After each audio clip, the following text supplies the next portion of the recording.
Hello everyone, I'm Dr. Harsha Saraugi Gupta, a dermatologist, and today I'll be discussing with you something about pigmentation. Now we all know that we have a skin of color. That means we all have pigmentation in our skin, which comes from melanin within the skin.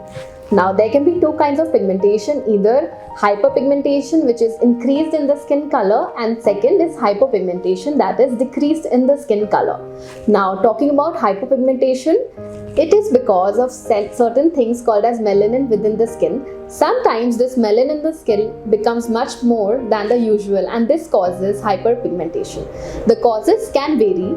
Firstly, it could be something as common as a post-inflammatory hyperpigmentation, which happens in case of certain things like acne. When the acne becomes inflamed and you don't get treatment on the right time, or you delay the treatment, there can be reddish to blackish spots on the skin, which can be left behind, which is caused as PIH. Secondly, it could be something like melasma, which is called as a mask of pregnancy or a mask of pigmentation, which happens in patients, especially in their 20s and 30s.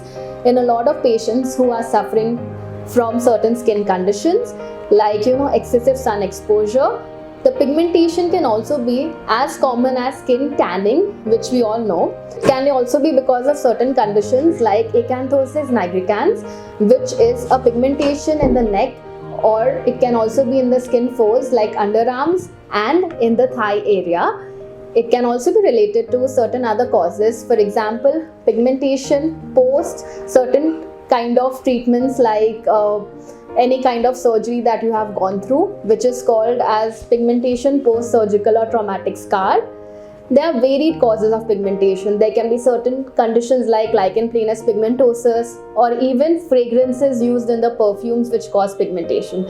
So it is important to not just treat pigmentation on your own with home-based remedies, and consult a dermatologist to understand what is causing that pigmentation, and then to discuss with your dermatologist about what's best to treat it. So it's not just increased skin color, it is something more than that. Talking about your treatment options, now the dermatologist, depending on your pigmentation, will suggest you the correct treatment.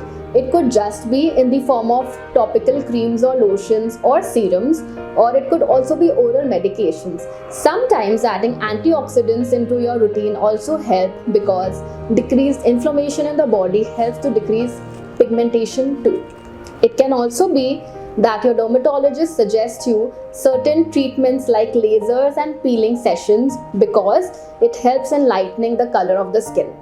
Some patients think that pigmentation can be treated with over-the-counter drugs, and they end up using something called as steroidal creams.